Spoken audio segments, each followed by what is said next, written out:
What's up guys, Cliff here from the Sunday Drive. This is part 6 of the AFM and DOD delete on my 2014 Silverado. In today's video, we're gonna be reinstalling the motor and getting the truck put back together so that we can do our first start in the next video.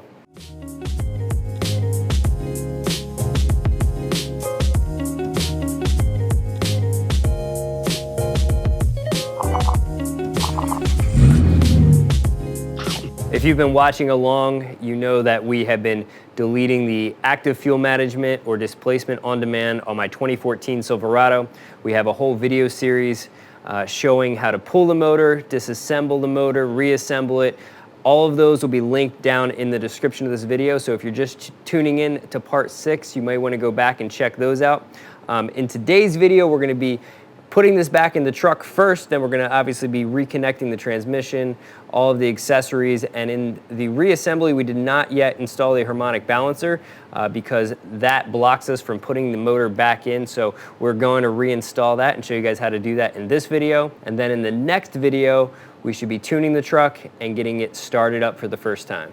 We're gonna use some copper anti-seize and coat the surface of the bell housing as well as the alignment pins so that if I ever need to separate the motor and the transmission again, hopefully it'll come apart a little bit easier. Now you want to use copper rather than aluminum because the pins are steel and this is aluminum, and aluminum and steel do not mix nicely. So copper is a nice alternative that won't cause corrosion.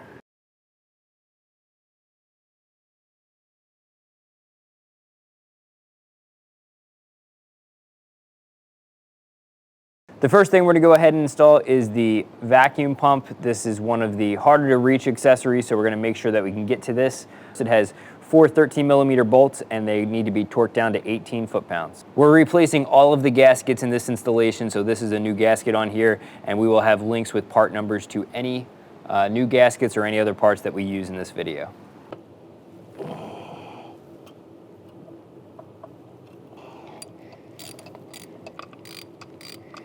When you're reinstalling your vacuum pump, I would recommend reinstalling it when the motor is about halfway into the vehicle. It's just gonna be a lot easier to get to these 4 bolts.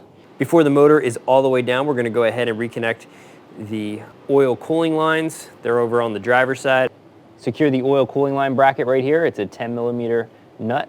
We went ahead and connected as many of the grounding connections as we could. There's a strap that comes off the driver's side head right here, and that connects up to the body of the truck using a 10mm nut. The coil pack harness has 2 grounding connections, one for each head. It basically goes right to the back of the head. You can see right here it connects down using a 13mm bolt, and the exact same spot on the other side with another 13mm bolt. There is one connection right here that we have not connected yet because this harness has to snake in front of the block, and we still have a lot to install over here, but when we do install that, it's gonna go right down here on that bolt. Moving over to the passenger side, there's a grounding connection that we hooked up with a 13mm bolt, and it goes basically right in front of where the starter is gonna connect. There's also a grounding wire that we're gonna have to connect to the starter over here that obviously isn't connected yet because the starter is going to be put in later. And then there's also a grounding connection that's going to go to the alternator.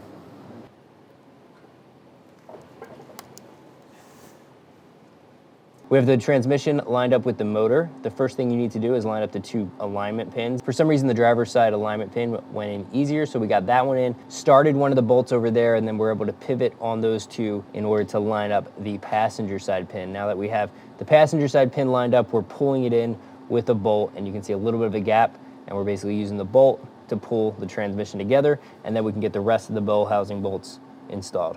To get to the top 2 bolts, you can get to them right from here as we did in the removal, but we're gonna try to show you a little more detail than we did there.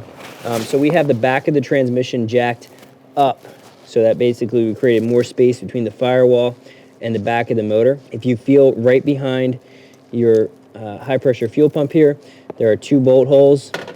You're gonna go into the left of those 2 bolt holes for the top bolt, and then the other one, you're gonna feel this wire harness and a hard line bracket down about 6 inches right here, and you can get to that one right here. As you can see, I have my hand grabbing the bolt right now, so you don't need to try to put super long extensions to get up here. You can do it from right here, and you're just going to need to have a 15mm ratcheting wrench. torque all of the bell housing bolts to 37 foot-pounds.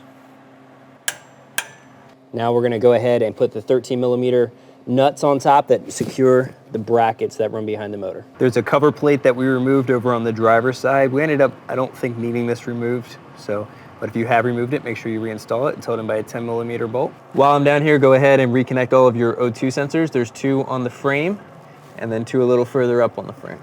Over on the passenger side, we have our flywheel right here, and we need to bolt that up to the torque converter that we installed. Now, we did upgrade to the 6L90 torque converter, so it actually has 6 bolt locations. However, we will only be using 3 of those. And if you guys want to know how to install this and why we upgraded our torque converter, watch the video at the link above. So we're going to take our 3 15mm bolts that we removed previously, use some blue Loctite, and torque these down to 45 foot-pounds. Now, you don't want to tighten these all the way one at a time. You want to get them all hand started and then start tightening them all down. Otherwise, you won't get the bolts to line up.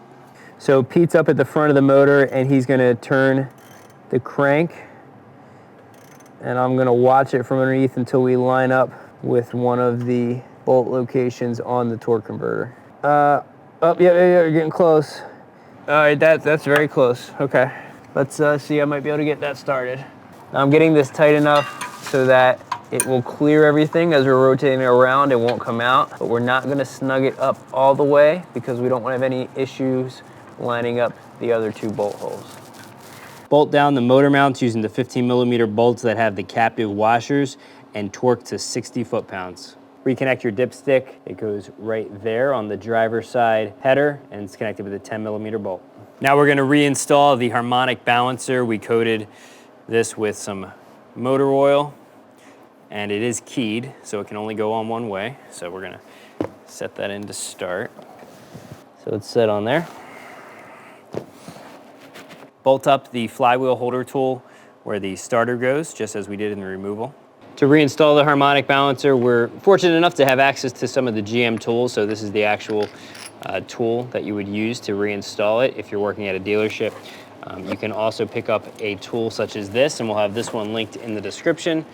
And it basically serves the same purpose. It's gonna let you pull the harmonic balancer into the motor. Once it's seated in there, you're gonna take the original bolt. Now that bolt does need to be replaced, so we're not reusing it, but we are gonna use it to seat the harmonic balancer fully. So once it's pulled in, we're gonna take that old bolt and we're gonna torque it down to 240 foot-pounds. After that, we're gonna install the new bolt, and we'll follow the proper procedures for torquing that down, and we'll go over those in a second when we're ready to do it. To install this, you're gonna take the smaller end of this tool right here, and you're gonna have your washer set up like so. I'm gonna slide that on. This has a 24mm nut and a 24mm bolt. And we're gonna push this through. Start threading that in by hand. So we got a little bit of a bite there now. I'm gonna thread this in a little more. Keep that loose. I don't wanna start pulling that in just yet. All right. Now we're gonna hold the bolt steady with this wrench, and we're gonna push the balancer in using the inside nut. Now we're gonna go ahead and reverse the tool. And the instructions aren't entirely clear on this, but I'm gonna put the washer on this side. This way I can't accidentally push the harmonic balancer on too far, and we'll let that last little bit be taken up by the bolt.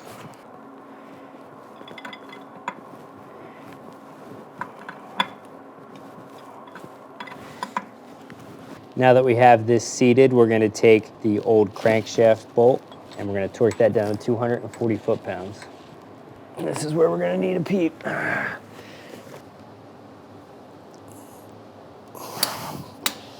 we're gonna go ahead and remove that.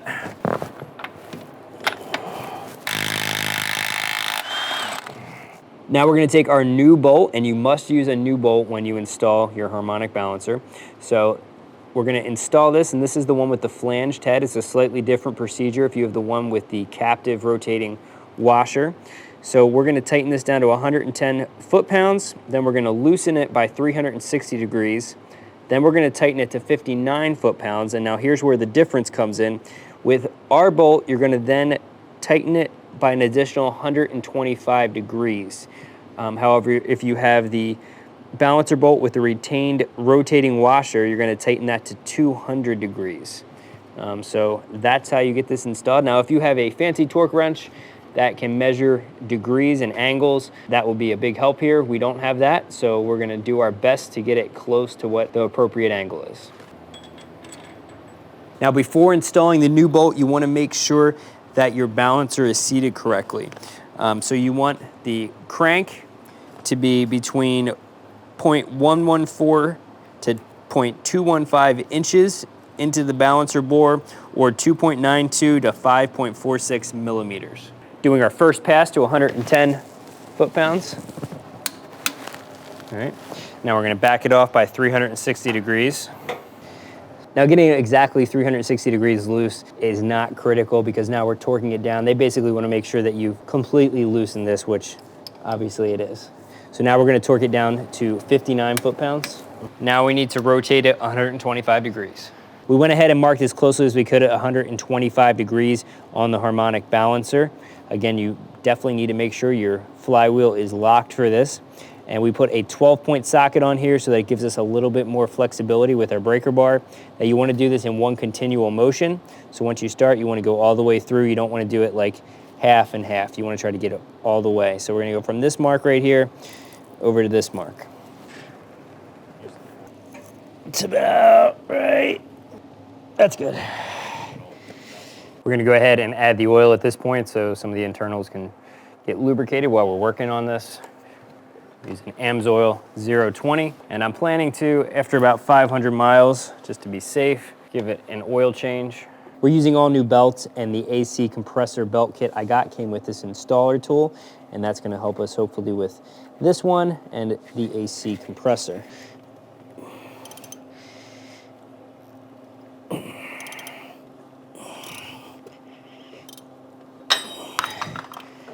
There it goes. So basically you're gonna wanna have that little nub up on this side, and as you rotate it around, it's gonna seat your belt for you. All right, we have the exhaust hangers back up, and now we're gonna reconnect the downpipes.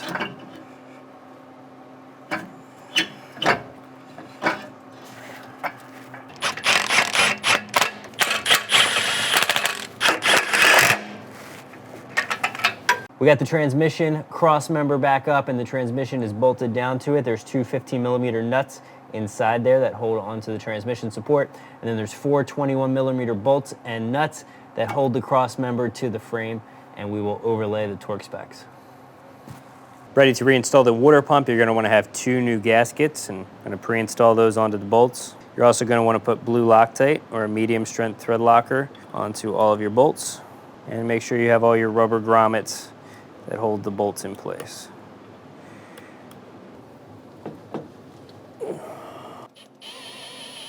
These are all 13mm.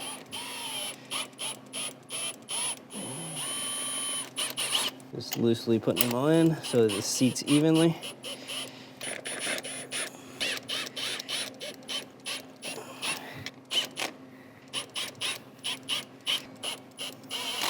Now we're going to torque these down to 18 foot-pounds.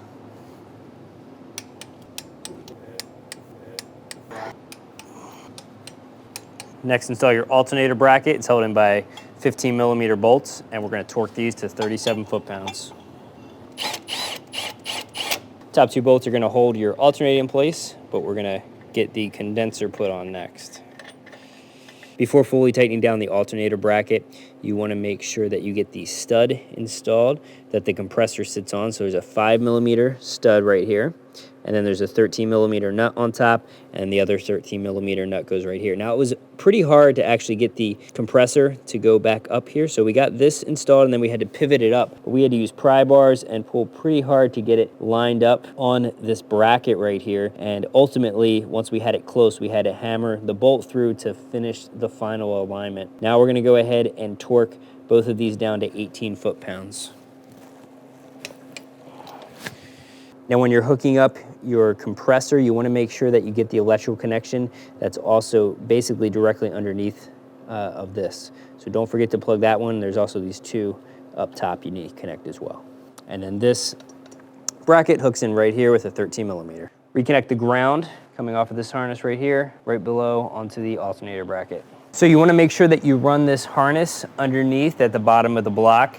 It's going to run over to the passenger side, and behind the condenser is a bracket that holds on to the transmission cooling lines. You want to make sure you connect those in, and that bolts into the side of the block with a 10 millimeter. Over on the driver's side, up underneath the exhaust manifold, there's a connection that comes off of this harness that needs to go all the way up in there. You're not really going to be able to see it, but you'll be able to feel it up in there, and there's a little heat shield that goes onto that. There's a 10 millimeter bolt right here and a 10 millimeter nut that hold this wire harness to your water pump. You have this connection right here, and then it's a good idea to connect these before putting the manifold back on. So we took a hammer and beat these pins out just a hair. They barely need to move, and then this will sit right in there.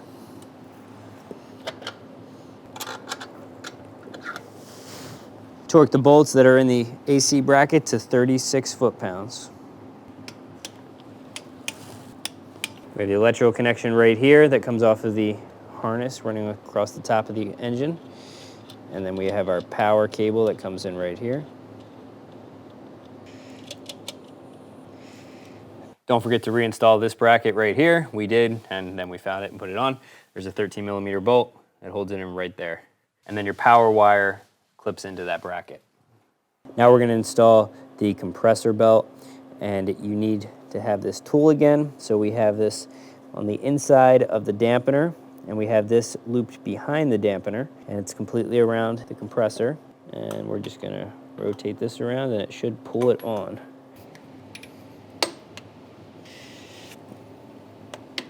Came off of here. So we got it fully on. The tool did work well for getting it onto the harmonic balancer. However, it popped off of the compressor, so we had to use the old-fashioned method with some screwdrivers to get it to reseat on there, but we were able to get it eventually. So we just installed our new fuel lines right here. Now this line and this one right here both have to be replaced. They're single use only, so make sure you have new ones to go in. We also reinstalled this line right here. Just pops in, and then it has a retainer clip, and there's a 10 millimeter bolt, one of the ones that goes into the valve cover up here that holds that bracket and for that in place. Now we're just gonna snug these up.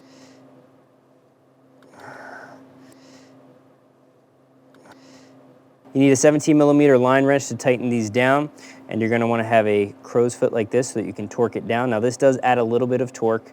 The best torque spec I've been able to find is 22 foot-pounds for these. I've also seen some things that are a little higher online, but it appears that they're at least 22 foot-pounds. Generally, when you replace your manifold, you want to replace the gaskets. However, I just did a high-pressure fuel pump change on this truck earlier this year, so these gaskets are very new. Reinstall the sound deadening. Reinstall the intake manifold. Now, we are reinstalling my OEM 5.3 intake manifold. And in a future video, should be coming out pretty shortly after this one, we're going to be installing the 6.2 intake manifold, throttle body, as well as an aftermarket intake for that system. And then we'll be able to see a comparison of how this setup dynos versus how that upgraded setup dynos, so we can actually see what performance that adds to the system. I'm just going to loosely tighten these down. And as you're tightening these down, you basically want to follow a pattern where you start from the inside and work your way out. So here's the official GM tightening sequence. Basically, as you can see, you're starting here with number 1, 2, 3, 4. You're kind of going from the middle outward all the way up through number 10. Using the drill on its lowest setting, and with this 90-degree on there too. This is very little torque.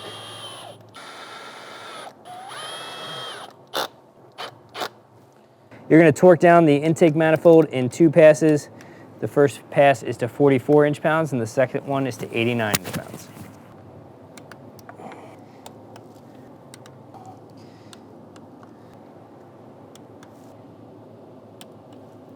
Reconnect the electrical connections on the manifold and throttle body.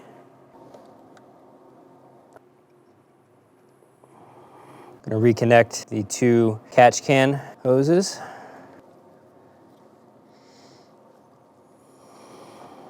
We have the catch can reinstalled, and that's mounted directly to the brake booster using the 13mm nut. We have a full installation guide on this up on the channel, which you can watch at the link above. And then we route the longer line up to your intake manifold right here, and then the shorter one goes right down there. Don't forget to bring this line over, and this connects right here. This runs to the back of the motor over top of the wire loom. And then coming off your brake booster is this line, which we've had pushed out of the way, and that's gonna go all the way down and connect right next to your steering rack. We went ahead and reinstalled all the radiator and cooling lines. We're just gonna fasten all these clips. When we're done that, we'll keep going. Reconnect and tighten down your steering shaft, and then we're gonna torque it to 43 foot-pounds. We got the belt reinstalled, and you wanna torque the bolt holding the tensioner on to 43 foot-pounds.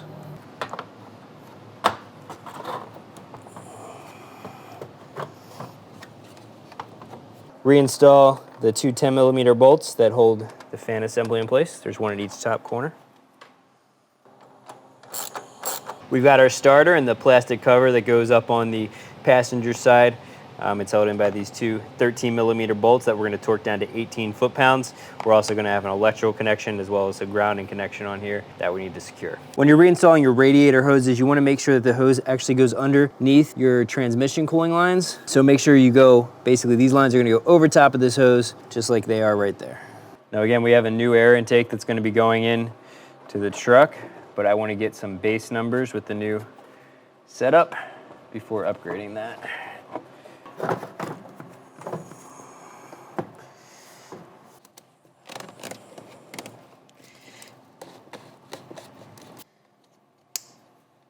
And don't forget to reconnect your battery. You want to make sure that you use the recommended coolant for your vehicle. For my truck, it's the orange Prestone coolant. And you want to make sure you have a 50-50 mix, water to antifreeze. And we're going to be using this system right here to fill it. We'll have a link in the description. And basically, this has a whole bunch of different adapters that will fit various radiators, and in this case, on top of the reservoir. So we're going to be using this to top the system off. So there's a stopper in here. I'm just going to kind of pre-mix it a little bit inside here.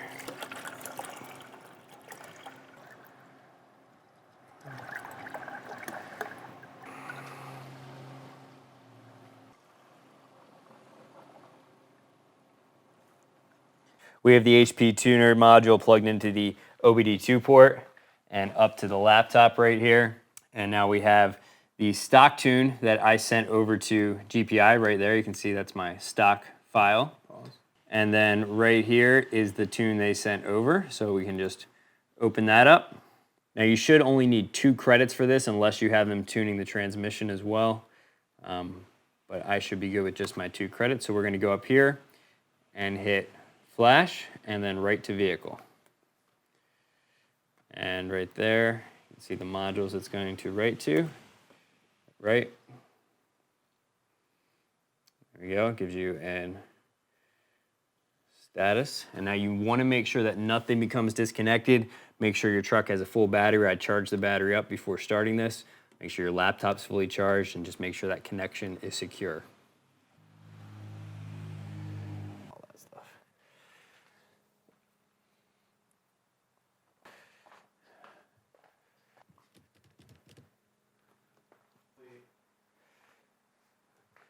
That's it, guys. That is everything reinstalled in the truck. Now in the next video, we're gonna do the first start of the truck as well as show you how we tuned it. And then we're also gonna do a new dyno run of the truck and show you how the heads and cam affected the numbers.